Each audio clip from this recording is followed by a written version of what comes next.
Oi, gente, tudo bem? Eu sou o Gabriel, professor formador da Access, e hoje eu quero falar sobre um assunto que eu amo de paixão e que os alunos odeiam, que são as preposições. Eu queria focar hoje nas preposições mais no mundo do trabalho, tá? Para ser um pouquinho mais específico, para não ficar tão geral, até porque se eu fosse ficar no geralzão, eu ficaria aqui um dia, porque preposição é um assunto, assim, infinito. Poderia ficar um mês, provavelmente pode montar um curso só de preposições. Lembrando que preposição tem um caráter subjetivo. Então, as preposições se moldam muito, vocês têm que analisar muito dependendo do caso. Então, preposição in, em um determinado contexto, em determinada frase, significa uma coisa, por exemplo, o in, no sentido de lugar, né, que é o clássico. Mas o in pode ser também uma preposição dependente. A preposição dependente é aquela preposição que aparece porque a palavra anterior pediu. A gente tem que analisar cada caso, né? Isso que é o maior desafio, principalmente lidando com adultos. Eu entendo que tem a questão da ansiedade, tem a vontade de generalizar as preposições. Então, o primeiro passo para você finalmente começar a entender melhor as preposições é entender que elas não têm um comportamento genérico e único. Tem que aceitar que elas mudam dependendo do contexto. Eu queria começar falando um pouquinho das preposições in, on e at. Lembrando, a gente tem como usar essas preposições de várias formas. Eu vou começar falando um pouco das preposições in, on e at sendo usadas num contexto mais de lugar. Então, você está no trabalho e quer falar que você está na sala B. So, you are in room B, in room B. Para a ideia de lugar, o in dá essa ideia de tridimensional. Eu falo para os alunos, se a sua imagem mental, quando você se refere a um lugar, é como se fosse uma caixa, então, tridimensional, entre paredes, você pode usar o in. Mudando para outro nível, se a sua imagem mental, quando você se referir a algum lugar, é uma superfície, então, por exemplo, mesa, rua, tá falando que o escritório tal fica na Avenida Paulista. Sua imagem mental é da rua, do endereço on Paulista Avenue, por exemplo. Agora, o at, não só no contexto de lugar, mas em outros contextos, é uma preposição usada muito para coisa específica. Então, vocês vão usar o at, por exemplo, quando vocês estão se referindo a alguma empresa específica. Tem CNPJ, usa o at. Aí não tem erro. Você fala, tipo, eu tô aqui no Twitter. A ideia de ir no escritório do Twitter, você pode falar, I'm at Twitter right now. Então, vocês podem pensar no in, on e no at nesse sentido. Pensando no mundo do trabalho, toda vez que vocês estiverem se referindo ao digital, ao abstrato, usem on, tá bom? Então, on Twitter, on Instagram, pensando mais no mundo do trabalho, on Gmail, on Slack, on your Outlook account, ok? Então, usem o on nessa ideia do mundo mais digital. Pensando agora no in, no on e no at num contexto mais de tempo, vocês podem usar o when na ideia de mês, ano. Então, olha, acho que esse projeto pode ser lançado em 2025, in 2025. In 2025. Deixou tudo mais específico, tá falando do dia do mês ou um dia da semana, acho que a nossa reunião pode ser na sexta. I think our meeting can take place on Friday. I think we can have the meeting on Friday. On Friday, aí vocês usam a preposição on, às 6 horas, at 6 o'clock, at noon, meio-dia, at 9 a.m., às 9 da manhã. Então, pensando em tempo, dá para usar essa ideia de hierarquia de quão específica é a sua informação, né? In mais geral, vai até o at, a mais específica. De novo, como eu falei, essas preposições elas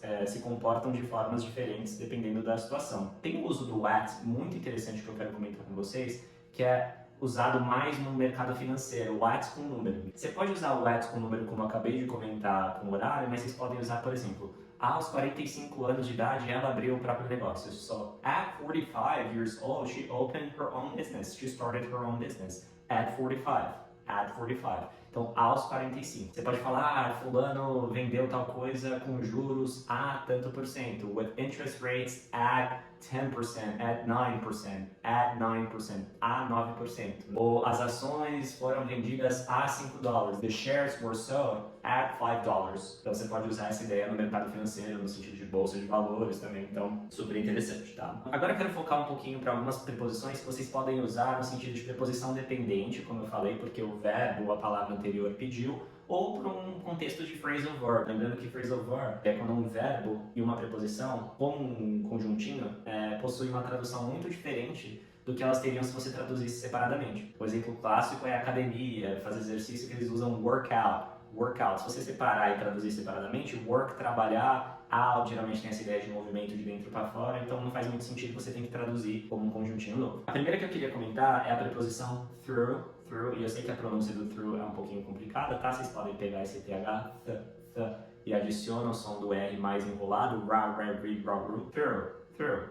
Eu queria passar para vocês o verbo to walk through. To walk through para vocês usarem na reunião, usar no dia a dia do trabalho. Eu gostaria de apresentar para vocês como a empresa funciona, a nossa dinâmica, nosso dia a dia. So I'd like to walk you guys through, the dynamics we have here at the office, walk you through the system, walk you through the platforms we use, walk you through, the different rooms we have at the office. Então, walk alguém, through alguma coisa, que é a coisa que você está explicando. And I'm going to walk you through how to do that. Então esse é um verbo de milhões para você usar aí no seu dia a dia do trabalho. Outra preposição que eu queria passar para vocês contextualizada é a preposição over. A gente está muito acostumado a usar o over no sentido de ou de tipo game over, ou over na ideia de passando por cima, esse movimento de algo tá aqui, over. Eu queria passar para vocês o verbo go over, quando você estiver numa situação de trabalho e você precisar falar, por exemplo, vamos dar uma passada aqui pelos slides, vamos dar uma passada aqui pelos números antes de começar. Can we go over the numbers? Can we go over the slides just for a little bit before we start the meeting? Can we go over the notes before the presentation starts? Can we go over, let's go over.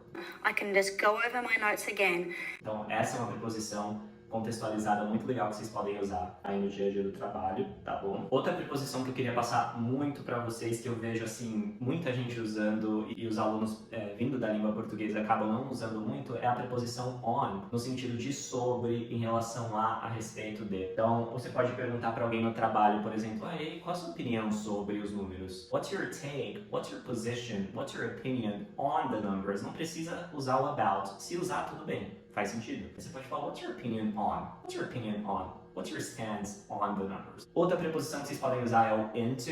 O into a gente usa muito no sentido de preposição de movimento, né? Movimento de fora para dentro, né? Então, walk into the room, drive into the garage. Então, vocês podem usar o into nessa ideia de movimento. No trabalho, vocês podem usar o phrasal verb look into, que é a ideia de investigar. É muito comum quando você faz uma reclamação para alguma empresa e o funcionário fala, tá bom, a gente vai investigar, a gente vai ver o que aconteceu. I'm sorry for the inconvenience. We will look into that and get back to you very soon. I will look into that. Oh, really? I will look into that. Então, nessa ideia de entrada e saída, os alunos confundem muito in, out, on, off, né? Nessa ideia de get in ou get on, get out ou get off, na ideia de entrar e sair. Pensando num contexto geral, não só falando de trabalho, mas pensando na vida, se você está se referindo a sair de um cômodo, sair de algum lugar no sentido de retirar-se, get in, entrar, ou get into, get out. Geralmente get into a gente usa quando tem um complemento depois, get into the room, get into the call, whatever.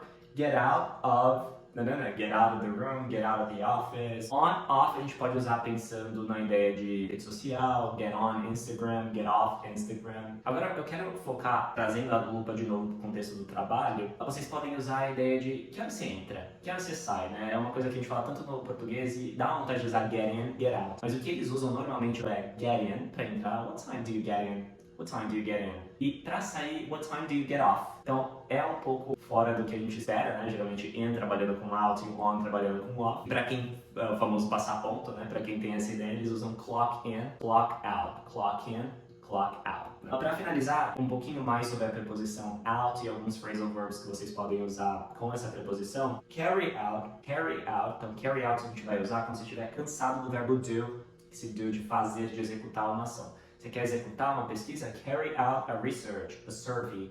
Carry out a plan, executar um plano.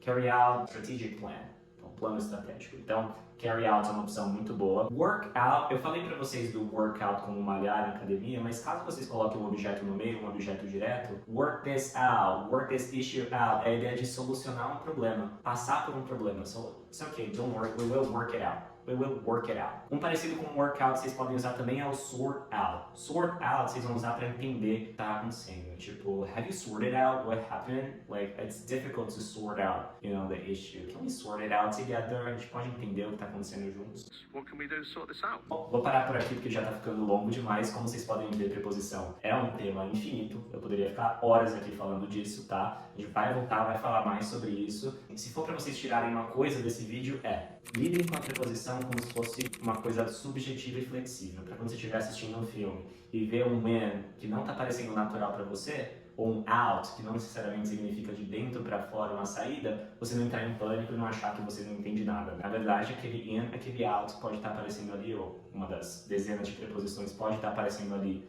de uma forma diferente do que você está esperando, simplesmente porque a palavra de trás pediu, no contexto de preposição dependente, né? Então, talvez você simplesmente não conheça esse aspecto dessa preposição que apareceu no filme, e tá tudo bem. E aí você vai acumulando, aos poucos, informações em relação às preposições, tá bom? É isso, gente, por hoje. Eu sei que o vídeo ficou um pouco longo, mas fiquem de olho na página. A preposição é um assunto que eu gosto muito, a gente pode voltar a falar muito mais sobre isso, tá bom? Tchau, tchau.